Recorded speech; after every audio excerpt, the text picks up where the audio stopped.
Good morning, सुप्रभात, केम छो, सलाम। उम्मीद आप सब लोग बेहतर होंगे, अपना ध्यान रख रहे होंगे।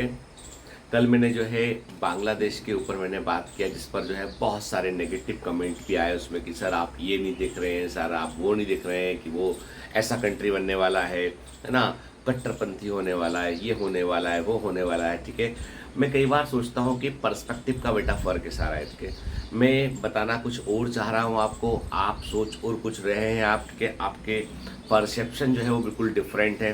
कई बार मुझे ऐसा लगता है कि हम अपने अंदर है ना बहुत सारी जो है नफ़रत अपने मन के अंदर भर कर बैठे हैं, और जब भी मौका मिलता है, जहाँ भी मौका मिलता है, हम उस नफ़रत को उड़ेल देते हैं।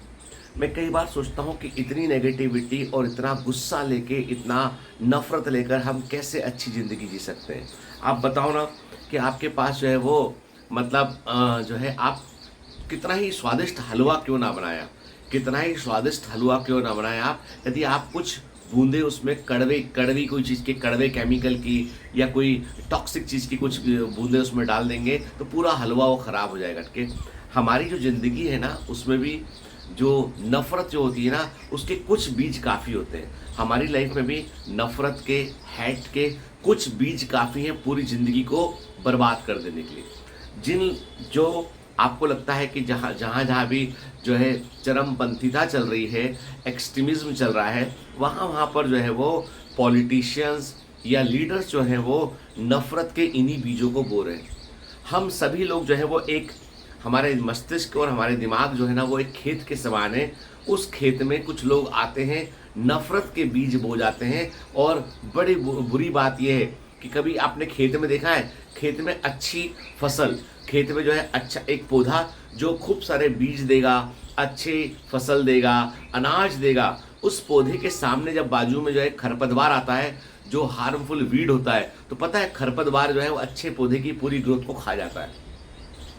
वो खरपतवार या वीड जो है वो अच्छे पौधे की पूरी ग्रोथ को खा जाता है और पूरी की पूरी क्रॉप को वो डैमेज कर देता है। तो नॉर्मल सा हमारा किसान क्या करता है, रोज जाता है अपने खेत में और देखता है वो कि मेरे सब्जियों के पौधों के पास में या मेरी फसल के पौधों के पास में कोई खरपतवार तो नहीं है। यदि खरपतवार है तो उसे वो निकाल के अलग कर देता है। वो रोज करता है, रोज किसान को ये काम करना पड़ता है, देखना पड़ता है, या केमिकल छिड़कता है वो कि वीडीसाइड जो खरपतवार नाशी जो होते हैं वो उन पौधों को मार दें जो पौधे फसल को डैमेज करेंगे, अनाज को उत्पन्न जो नहीं करने देंगे। हमारे दिमाग में भी जो है वो पॉलिटिशियंस हो गए, लीडर्स हो गए, वो ऐसे खरपतवार लगा जाते हैं। और आपको बता दूं, ये नफरत के जो बीज होते हैं ना, वो कभी किसी के लिए दुनिया में अच्छे नहीं रहे। कोई भी दुनिया में ऐसी कंट्री बता दीजिए जिसने नफरत के बीजों के दम पर जो है वो बहुत बड़ा और संपन्न देश बन गया हो, नहीं बन सकता है।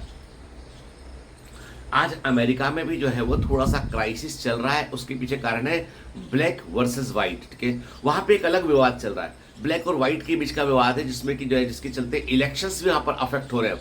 वहां के पॉलिटिकल लीडर भी जो है उन चीजों को जो है वो बढ़ावा दे रहे हैं उसको। ठीक है, ब्लैक लाइफ मैटर करके इशू हुआ बीच में, ट्रम्प के ऊपर अलग एलिगेशन, सब दुनिया भर की बात। हम पॉलिटिक्स में नहीं जाएंगे, पर हम ये बोलेंगे नफरत चाहे कहीं भी हो, जो प्योरली इस्लामिक कंट्री है उनमें भी शिया और सुन्नी के बीच में नफरत का ये कोई आम आदमी नहीं पर बोता है। ये नफरत के बीच जो होते हैं ना, वे अच्छी चीजों को पनपने नहीं देते हैं। और आपको तो जब तक अच्छी चीजों की कमी होगी ना, तब तक आप लोगों पे, सरकारों पे आप निर्भर रहेंगे। आप यदि आपके पास सब कुछ है, आप बहुत संपन्न हैं, आपके पास रोजगार के कई कंट्री में कारोबार है, सब कुछ है, तो आपको उतना फर्क नहीं पड़ेगा आपको चीजों से। तब आपको लोहे कोई व्यक्ति बोलेगा भैया कि तुमको हम 4 किलो अनाज देंगे तो हमको वोट दे देना, तो आदमी बोलेगा भाई साहब क्यों, देश की तरक्की में हम अपना योगदान देंगे ना, तुम हमको क्यों दोगे, हम तक अपना टैक्स भरेंगे, तुम उसके बाद सड़कें ठीक करो, चलो बिजली पानी की व्यवस्था करो, हमारी सिक्योरिटी ठीक करो करो, ये तुम्हारा काम है। तब आदमी हक से बोल पाएगा। लेकिन जब आदमी जो है वो बिल्कुल नफरत के बीजों के चलते बिल्कुल मजबूर रहेगा, तो उसको तो अनाज के लिए भी सरकार के पास जाना है, बिजली भी फ्री चाहिए उसको, पानी भी उसको फ्री चाहिए, सब फ्री चाहिए उसको। तो फ्री के लिए तो फिर आपको बड़ी कीमत चुकानी पड़ेगी। जब आपको सब कुछ फ्री चाहिए तो आपको पीढ़ियों की कीमत चुकानी पड़ेगी। याद रखिए, कौड़ियों की चीजों के लिए पीढ़ियों की कीमत मत चुकाइए, कौड़ियों की चीजों के लिए पीढ़ियों की कीमत मत चुकाइए, आने वाली पीढ़ियां सफर करेंगी। ये मैं बिल्कुल एक बहुत पते की बात कह रहा हूं। तो खैर वो बात छोड़ते हैं, अभी बात करते हैं हम जो है किसको अच्छे नोट पे बात करते हैं। मेरा मानना ये है कि बेटा देखो, इतने सारी चीज़ें आसपास ज़िंदगी में घटती हैं जो बड़ी नेगेटिव होती हैं। हमें पॉजिटिव एसेंस निकालना है, हमें निकालना है कि क्या बेहतर है, क्या ऐसा है जो मेरे दिल और दिमाग में खरपतवार या बीड़ को नहीं लगाता है, वो हमको सोचना है। एक छोटी बच्ची, मुझे ध्यान अच्छे से कि बात पुरानी है ये, 2002 की बात होगी, 2002 या 3 की बात होगी, 2003 की बात है, 2003 की बात है, 2 या 3 की बात है, जब एक बच्ची 11th क्लास की एक बच्ची मेरे पास आती है और आके बोलती, सर उस ज़माने में जो है मैं जो है कुछ क्लासेस में वीकेंड में कुछ क्लासेस लिया करता था मैं, तो वो बच्ची मेरे पास आती है और आके बोलती है, मुझे पढ़ाने का शुरू से शौक था बेटा, ठीक है, इसलिए मैंने बहुत दिनों तक पढ़ाया। मैंने अभी भी मेरे को पढ़ाने का बहुत, मतलब मैं कल भारती को बोल रहा था कि तुम लोग चले गए, मुझे भोपाल छोड़ के बॉम्बे चले गए, फैमिली यहाँ पर है नहीं, मैं अकेला हूँ यहाँ पर, मेरी मम्मी रहती है, वो अपना मम्मी की अपनी एक अलग दुनिया है, वो अपना टीवी देखेंगी, अपना घर का काम मॉनिटर कर लेंगी, ठीक है, तो कम इंटरेक्शन था, बहुत ज़्यादा इंटरेक्शन होता नहीं है। तो मैंने कहा मैं एकदम अकेला हो गया हूँ और मेरी ज़िंदगी के सबसे अच्छे घंटे वो होते हैं जहाँ मैं बच्चों को पढ़ा रहा होता हूँ क्लास के अंदर, या जहाँ मैं लाइव सेशन ले रहा होता हूँ, या मैं रिकॉर्डिंग कर रहा होता हूँ। मतलब जिन घंटों में मैं पढ़ा रहा होता हूँ ना, वो मेरी ज़िंदगी के ऐसे घंटे होते हैं जब मैं पूरा परिवार भूल जाता हूँ, सब चीज़ें भूल जाता हूँ और सिर्फ मानसिक तौर पर उस प्रोग्राम में चला जाता हूँ और मुझे बहुत अच्छा लगता है। वो घंटे मुझे मालूम नहीं चलते हैं। भारती मुझसे बोल रही थी, तुम सुबह निकल जाते हो ऑफिस, फिर रात को काफ़ी लेट तक लौट के घर आ रहे हो, क्या उसका काम बढ़ गया क्या? मैंने कहा नहीं, मन लग गया वहाँ पे। अभी पहले घर आते थे, बच्चों से मिलना है, छोटे बच्चे से बात करेंगे, अभी कोई है ही नहीं है तो किससे बात करोगे। खैर, तो बात पुरानी है। उस समय 2002 में वो बच्ची जो है वो मेरे 2002-3 में बच्ची मेरे पास आई। उसने कहा सर मुझे पढ़ना है आपके पास में, लेकिन मैं बिल्कुल भी पैसे नहीं दे पाऊंगी और जैसे ही पैसे आएंगे मैं आपको दे दूंगी। तो मैंने उसकी आंखों में एक सच्चाई देखी। मैंने कहा बेटा तेरे पेरेंट्स क्या करते हैं? बोली फादर नहीं है, नहीं है। और मैंने कहा फादर को क्या हुआ था? बोले कि हुआ नहीं था, उन्होंने छोड़ दिया मम्मी को, उन्होंने और अम्मी को छोड़ दिया उन्होंने, मैं अकेली हूँ। मुस्लिम लड़की थी उठ के उसने कहा मैं अकेली हूँ, मतलब मेरी मम्मी अकेली है और मैं एक ही डॉटर हूँ उनके। तो मेरी मम्मी जो है ना वो कुछ काम, पढ़ी लिखी ज़्यादा नहीं है वो है ना ब्लाउज सिलने का, साड़ी में फॉल लगाने का वो काम करती है। वो घर घर जाके काम लेती है कि साड़ी में फॉल लगाना, ब्लाउज सिलना, कपड़ों को सेट करना। उनके पास बस एक जो है वो सिलाई मशीन है जो वो अपने मायके से लेके आई थी, वो उनके पास है। और हम लोग बहुत छोटे एक कमरे में रहते हैं सर ना। मैंने कहा ठीक है बेटा आ जा पढ़ने के लिए। मैंने उसको एक बात बोली कि तू तेरी अम्मी के बारे में क्या सोचती है? बोली मेरी अम्मी मेरे लिए सब कुछ है सर, मतलब मेरी अम्मी मेरे लिए सब कुछ है, पूरी दुनिया मेरी अम्मी है, मैं उनके लिए कुछ करना चाहती हूँ। तो मैंने कहा इस बात को याद रखना बेटा, ओनली इस समय सिर्फ तू ही है उस लेडी को, जो तेरी मम्मी है उसको तू तमाम दुख से बाहर निकालने वाली सिर्फ तू ही है। और तेरी ही उम्मीद पर वो सब कुछ कमा के, चाहे शायद हो सकता है 2 रोटी कम भी खाती हो, तेरे को खाना खिला के वो तेरे को पढ़ाना चाहती है कि तू कुछ कर ले बेटा, तो सिर्फ तेरे ऊपर सब दारोमदार है। लड़की की आंखों से आंसू आ गए। मैंने कहा बेटा तू ही कर सकती है, भाग्य बदलने का काम तेरा है, अब तू जुट जा, तू ठीक है, चिंता मत करना, जब हो जाएगा सिलेक्शन, कुछ कमी होगी तो हम लोग देख लेंगे। वो लड़की ने 11th में पढ़ाई की अच्छे से, 12th में पढ़ाई की और 12th के साथ ही वो ऑल इंडिया पीएमटी का एग्जाम निकाल ली। रैंक थोड़ी पीछे थी उसकी पर एग्जाम निकाल लिया। और मध्य प्रदेश का उस जमाने में एमपी पीएमटी भी हुआ करता था, तो उसने वो एमपी पीएमटी निकाल लिया, उसने मध्य प्रदेश पीएमटी, हाँ वो एग्जाम, तब उसने वो एग्जाम निकाला, ठीक है। और उसने जो है वो जीएमसी भोपाल लिया, उसने गांधी मेडिकल कॉलेज भोपाल। और उस समय कॉलेज की फीस तो काफ़ी कम हुआ करती थी, आज भी मतलब बहुत ज़्यादा तो फीस नहीं है आज भी, पर बढ़ गई काफ़ी फीस पहले से। तो हम लोगों ने पूरे 5 साल की फीस कॉलेज को हमने लिखा कि भाई ये बच्ची का आर्थिक स्थिति ठीक नहीं है, तो हम इतना अमाउंट जमा कर रहे हैं, फीस में से इसको एडजस्ट करते चले जाएं। फीस जमा करा दी, 5 साल तक बच्ची को फीस है। और घर, चूंकि वो लोकलाइट थी, अपने घर से आके कॉलेज क्लास अटेंड करेगी, चली जाएगी। के कभी कभी बीच में एक बार आई, बोली कि सर मेरे पास में है ना, मुझे कुछ किताबें खरीदनी है सर, मेरे पास किताबें नहीं है, आप मुझे पुरानी किताबें मैंने देख ली है स्टोर पे, आप सर प्लीज़ मुझे पुरानी किताबें दिलवा दीजिए, अम्मी के पास पैसे बिल्कुल भी नहीं है और मैं आपको सारे पैसे सर। फिर एक डायरी दिखाती है, बोलती सर आपने मेरे को इतनी मदद की है, मैंने लिख के रखी, जब मैं बड़ी हो जाऊंगी, कमाने लगूंगी, तो मैं इस मदद को या तो आप बोलोगे किसी और के लिए कर दूंगी या मैं आपको लौटा दूंगी। मैंने कहा ठीक है बेटा, बस याद रखना, तू जो बोल रही है, वायदे कर रही है, वो याद रखना।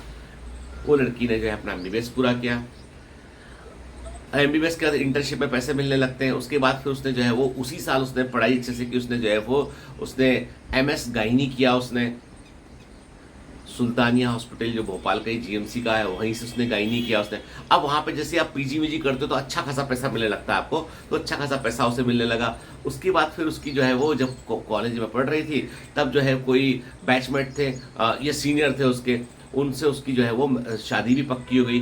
ठीक है, वो भी मुस्लिम कम्युनिटी से थे जिनकी फैमिली जो है वो बेसिकली वो दुबई सेटल होना चाहते थे। शादी हो गई, वो लड़का ऑर्थोपेडिक सर्जन बना और ये दोनों का कपल जो है वो दुबई शिफ्ट हो गए। ठीक है, दुबई में 4-5 साल उन्होंने बड़े हॉस्पिटल में काम किया। उसके बाद वो यूएस शिफ्ट हो गए, वो अमेरिका चले गए उठ के।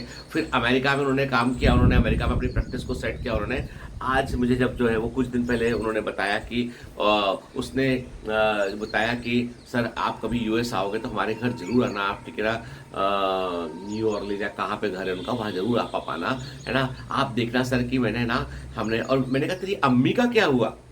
अम्मी अमेरिका में है पापा, सर अम्मी अमेरिका में मेरे साथ में, अम्मी मेरे साथ यूएस के अंदर है, अम्मी को यहाँ बहुत अच्छा लग रहा है यहाँ पे, पर अम्मी अब उतनी एक्टिव नहीं रह गई सर, पर मैं अपने साथ रखी हूं अम्मी को। सोचो, एक लड़की इतने छोटे से कमरे में, कुछ नहीं उसके पास, अम्मी उसकी जो है फॉल लगा के पैसा कमाती थी। अमेरिका में अम्मी को ले गई वो, बंगला दिखाया उसने, बड़ा सा बंगला, सामने 2-3 कारें खड़ी हुई है, एक उसके हस्बैंड की कार है, एक बच्चों को छोड़ने वाली कार है और एक खुद की कार है। ठीक है, कार भी कोई छोटी मोटी कार नहीं है, एक ऑडी, एक टेस्ला, एक पता नहीं फोर्ड की कोई गाड़ी थी उसमें, 3 गाड़ी खड़ी, बड़ा बंगला है। ठीक है, अम्मी बाहर बगीचे में बैठ के चाय पी रही है, बड़ा टेबल, अब बिल्कुल एकदम लग्जरी लाइफ। आप कुछ भी परिस्थिति में हो, आप केवल आप स्वयं ही अपना भाग्य बदल सकते हैं। उस बच्ची को थोड़ा सा पूछ के उसने मुझे बोला सर एक उधार था, आप बताओ कैसे पूरा करेंगे सर इसको। मैंने कहा बेटा तेरा जो उधार था ना, वो तेरे को देख के मेरा मतलब मुझे ऐसा लगा कि मैंने जिंदगी में कोई बहुत अच्छा काम किया है, तू वापस कर देगी तो पता नहीं मेरे को वो लगेगा कि मतलब मुझे वो वाली फील नहीं आएगी। बोली सर आप बताओ किसकी मदद करना है। फिर एक बच्चा भी जो है जिसको आर्थिक मदद की आवश्यकता थी। मैंने कहा बेटा ये बच्चे की तू फीस देख लेगी क्या, ये भी वैसी है। इसके पिताजी जो है वो अपना उनके पास महाराष्ट्र में कहीं पर है, वो जमीन जिसपे खेतिहर मजदूर होते हैं ना वो है, उसमें ज़मीन भी नहीं उनके पास में। वहाँ महाराष्ट्र में कई ज़मीन ऐसी छोटे छोटे पैकेट में ज़मीन है, थोड़ा बीघा ज़मीन है, वहाँ बीघा, मतलब ऐसे करके तो कोई ज़्यादा ज़मीन है नहीं उनके पास। तो बोली सर मैं कर दूंगी इसकी, है ना। बस जिंदगी में क्या चाहिए, जिंदगी में आपको चाहिए ऐसे लोग पॉजिटिव, ठीक है। और वो लड़का जिसकी वो मदद कर रही है ना, वो लड़का हिंदू है, ठीक है। ये लड़की अमेरिका में है, मुस्लिम है, ठीक है। जिस टीचर ने उसको हेल्प की वो हिंदू था, वो लड़की मुस्लिम थी, मदद कर रही है वो एक हिंदू। समाज में कई लोग ऐसे हैं जो इस भेदभाव से ऊपर उठ चुके हैं। समाज में कई लोग ऐसे हैं जो एक दूसरे की मदद कर रहे हैं। समाज में कई लोग ऐसे जिनके लिए भावनाएं मैटर करती हैं, आस्थाओं से ऊपर भावनाएं मैटर करती है कि हम ह्यूमैनिटी के लिए क्या कर सकते हैं। तो मैं तो कहता हूं कि इतनी नफरत मुझे ये इतनी नफरत जो है वो कभी समझ नहीं आई। मुझे कभी समझ नहीं आया कि मैं जहर का पानी दे दे के मैं एक सफलता का वृक्ष कैसे लगा पाऊंगा, मुझे समझ में नहीं आया। यदि आपको समझ में आ रहा है तो मुझे बताइएगा जरूर कि मैं तो ज्ञान लेने के लिए हमेशा तैयार हूँ कि आप मुझे ज्ञान देंगे, मैं बिल्कुल कायन लूंगा उसको, ठीक है। लेकिन कहानी याद रखना कि केवल आप ही अपना भाग्य फॉर्चून बदल सकते हैं। चलिए, have a great day, all the best, bye bye.